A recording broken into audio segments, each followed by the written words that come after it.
Eu sou a Flávia, essa aqui é a Nathalie, e estamos aqui com a primeira convidada, que se chama Amanda. Ela é coordenadora do Grupo Caminho, e ela vai contar um pouquinho do currículo dela, e depois a gente volta para conversar um pouquinho sobre a trajetória dela como coordenadora, e a gente vai falar um pouquinho e trocar esse papo gostoso que vai ser hoje. Oi pessoal, meu nome é Amanda, prazer. Eu sou formada há 5 anos pela Universidade de Ribeirão Preto, no interior de São Paulo. Fiz a especialização na UFSCar, né, com foco em TEA. E vou contar um pouquinho para vocês, né, como que eu conheci as meninas, né, que foi através do Grupo Caminho. A gente está mais ou menos há quase 3 anos juntas. E tem sido um processo desafiador, mas muito gratificante até aqui. Muito legal. Acho que a Amandinha a gente escolheu meio que propositalmente ser a primeira pessoa, porque é uma profissional que nos incentiva muito. Verdade. E que a gente tem muita admiração da forma como ela, né, age com ética dentro do trabalho, e a gente está muito contente de você estar aqui. Seja bem-vinda. A gente tem algumas perguntas para te fazer, e aí hoje o intuito da gente aqui no café é justamente conversar um pouquinho sobre o papel do coordenador também e algumas questões, porque a gente acha que essa transição, né, de um papel tão diferente, de você sair de coordenador, de aplicador, de uma pessoa que está justamente no dia a dia com a própria criança, para ser o coordenador, tem skills, tem soft skills muito diferentes, né?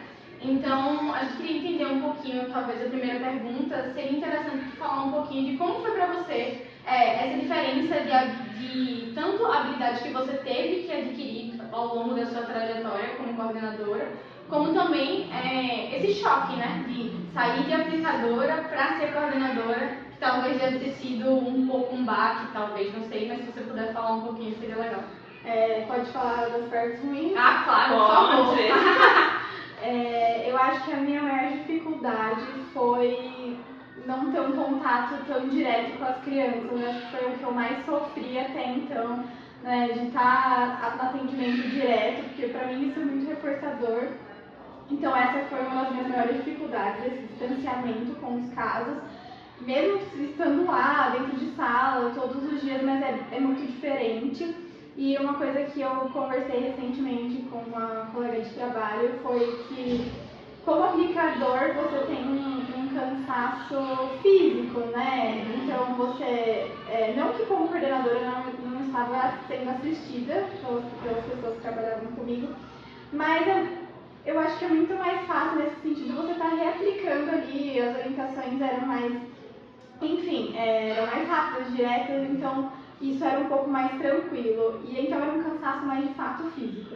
Quando você vai para a coordenação, você tem muitos problemas que você tem que resolver ali de imediato, então tem um cansaço mental ali também, aliado ao físico, que eu acho que isso foi uma das maiores dificuldades também de resolver problemas, de lidar com a situação e não ter muito, olha, agora não dá tempo de você contatar alguém, você, enfim, vai ter que solucionar aquilo. Então acho que essas foram as duas maiores dificuldades para mim. A Amanda, quando a gente conheceu, a gente já se conheceu, ela já estava na função de coordenadora, né? E o que você sente, Amanda, como que foi o processo de desenvolvimento das suas habilidades? Então você tinha uma profissional que estava te dando suporte, enfim, conta um pouquinho pra gente como que foi. Nessa transição como coordenadora? Isso, de aplicador para coordenação. Eu acho que foi um processo novo na clínica, né, nesse cargo de coordenação, então foi algo que hoje eu vejo que está muito melhor, então olhar para habilidades específicas do coordenador e não habilidades gerais, assim, foi algo que, né, eu tive um privilégio de ter esse acompanhamento, ter, sei lá, um plano de intervenção para minha formação ali, então, sei lá, eu tinha muita dificuldade, eu tenho ainda uma dificuldade de ser muito assertiva e às vezes eu acabo, enfim, falando sim para algumas coisas para não ter que lidar, então a gente teve que fazer esse treino, sabe, de talvez saber falar não para algumas coisas, que muitas vezes, sei lá, como coordenadora, meu aplicador faltava e eu tinha 1001 coisas para resolver como coordenadora e eu acabava indo atender uma criança e deixava tudo para resolver depois e falava sim para coisas que eu poderia, por exemplo, direcionar para uma outra pessoa. Então foi isso uma coisa que eu aprendi muito, foi um acompanhamento que eu tive, saber falar não. Acho que então parece, pelo que você está trazendo, é engraçado, né? Porque eu fico pensando que na minha transição eu tinha uma insegurança com relação a muitas habilidades técnicas, né? Então, assim, da parte teórica, eu falei, gente, mas como eu vou ter que lidar? E é interessante que você está trazendo que, não é só isso, né? Não é só a formação, não é só questões teóricas, existe toda uma série de habilidades, de manejos, né? Que a gente precisa desenvolver nessa posição. Sim, inclusive, eu acho que é a comunicação mesmo. Até a minha, sei lá, a gente tem que aprender muito sobre comunicação nesse momento. Eu acho que vai muito além de habilidades técnicas. Então, como eu vou passar uma orientação para a equipe de forma clara e objetiva, para que eles não entendam completamente outra coisa que eu estou passando. Como que eu vou falar com uma família para que eles entendam de fato o que eu estou passando e não o que eles entenderam. Então, acho que a comunicação também foi crucial para além das habilidades técnicas. É interessante, a gente está falando aqui, comunicação, a gente está falando sobre a questão do treinamento seu para com os seus aplicadores, de como saber dizer não, e tudo isso está justamente nas habilidades de soft skills, né? A gente não está falando nada aqui sobre repertórios de habilidades teóricas, práticas e análise do comportamento, assim, por se dizer. Não significa também que a gente não possa usar a análise do comportamento nessas habilidades, né? Que a gente também tem os treinos de BST, por exemplo, que a gente pode utilizar numa prática com o nosso aplicador, por exemplo, treino nas sessões parentais, né? Que a gente pode também utilizar para ter uma melhor fala e para que os pais compreendam o que a gente está dizendo, né? A gente também precisa ter esse outro lado teórico. Quanto à questão da teoria, quando você começou a ser a coordenadora, como foi para você procurar essa parte teórica? Como é que você se sentiu? Porque a Nath acabou de falar, né? Ela se preocupou quando ela chegou nessa parte de coordenação. E a gente sabe um pouquinho, mas aí para o pessoal também entender como é que foi para você essa parte teórica, chegar desse cargo e para você a parte teórica, como foi? Eu acho que eu tive o privilégio, para mim foi um pouco mais tranquilo, porque eu estava muito bem assistida pelos meus supervisores, então eu acho que não foi um problema e eu me sinto confortável em estar tirando dúvidas. A gente discute muito sobre, a gente tem monitoria, então a gente consegue, enfim, consigo estar mais tranquila nesse sentido, assim. E também, se alguma coisa não ficou claro para mim, eu posso, enfim, contatar com os meus supervisores, etc. Mas eu acho que os problemas do dia a dia mesmo eram mais difíceis. Mais complicados.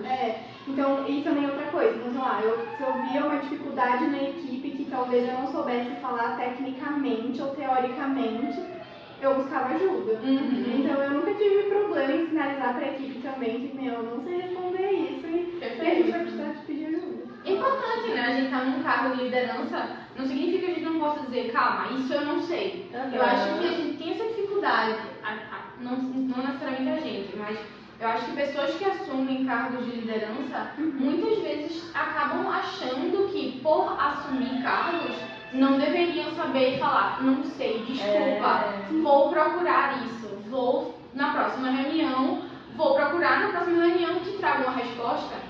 Eu acho muito mais coerente do que você ficar enrolando aquilo, né? E aí eu fico pensando a função, a importância do líder nesse sentido, né? Porque você tem que ter um líder que também te dê modelo, né? Que também consiga falar para você, olha, essa resposta eu não sei, vou procurar. Ou que deixam uma porta aberta para você conseguir trazer as suas questões, olha, de que valide, tá tudo certo, você não saber, né, de tudo, eu tô aqui para te desenvolver, né, se colocar enquanto responsável no processo de aprendizagem, né? Sim, legal. Eu acho que também uma parte que acontece quando a gente se torna essa pessoa com um cargo acima, uma liderança, a gente acaba tendo um pouco mais de estresse. Você falou justamente sobre a carga mental, né? Porque quando a gente é terapeuta, a gente tem muito de fato a carga física, a gente fica cansado, nosso corpo fica cansado. Mas quando a gente começa a ter um pouquinho mais de líder, começa a ter um pouco mais de responsabilidade, a carga mental ela vem muito, então o estresse acaba se acumulando mais. Como foi pra você esse novo tipo de responsabilidade? Como é que foi pra você nessa parte mais de amadurecimento, um pouco mais emocional, eu queria dizer assim? Pra mim foi difícil e ainda porque na verdade acabou juntando com questões pessoais mesmo. Então eu mudei completamente. Então eu mudei de cargo no trabalho, eu mudei de cidade, eu mudei totalmente minha rotina. Então isso veio muito mais pesado. Hoje, apesar de todas as dificuldades, eu acho que eu consigo dizer que eu estou muito melhor em relação a isso, assim.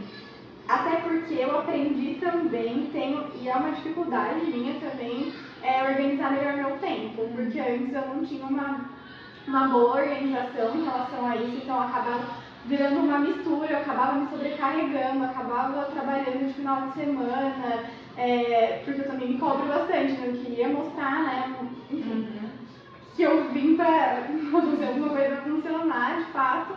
Então isso foi muito difícil. Hoje em dia eu acho que o que mais ajudou foi um pouco trabalhar muito a organização do tempo. E acho que eu já conversei muito com a Nath, inclusive, sobre isso, olhar para um problema e falar, agora não vai dar para pensar nisso e eu vou arrumar um outro tempo para pensar nisso, porque agora não dá. Por mais que é muito difícil assim, estar no presente com o problema atual e deixar o que aconteceu ali um pouco de lado, mas eu acho que essa é a maior dificuldade, assim, mas o que tem me ajudado a organizar melhor no tempo e gestar um pouco isso. Aí a Lê tem me ajudado bastante sobre isso também. Então, se fosse para você de repente dar uma dica assim para outras pessoas que estão nesse processo de transição e que talvez se veem perdidos, o que você falaria, Amanda, como uma dica? Eu acho que duas coisas. Trabalhar muito a comunicação, pedir, sei lá, buscar livros, pedir orientação sobre como se comunicar, tanto com a equipe quanto com as famílias, enfim. E trabalhar muito a questão de organização de tempo. Eu acho que essas seriam as duas coisas que foram muito importantes para mim. Terapia! Sempre, por favor, né? Sim. Acho que é importante. Nossa, total. Acho que pra todo mundo, terapia é essencial. Acho que a gente sabe mais que ninguém, né? A gente sabe muito que é muito importante realmente terapia, concordo plenamente. Bem, eu acho que é isso. Muito obrigada pela sua participação no Café Entre Laço. Com certeza, muito obrigada. A gente precisa confessar que estávamos todas muito ansiosas por esse momento. Sim. Então a gente queria agradecer a sua participação. Muito obrigada, Amandinha. Obrigada pela sua participação. A gente agradece mais. A gente acha que você é uma profissional incrível, por isso que a gente queria abrir o Café Entre Laço com você. Obrigada. Gente, a gente queria dizer que a gente agradece a participação de todo mundo que está assistindo. Espero que vocês tenham gostado do Café Entre Laço e a gente vem com mais novidades por aí. Tchau, tchau e até mais!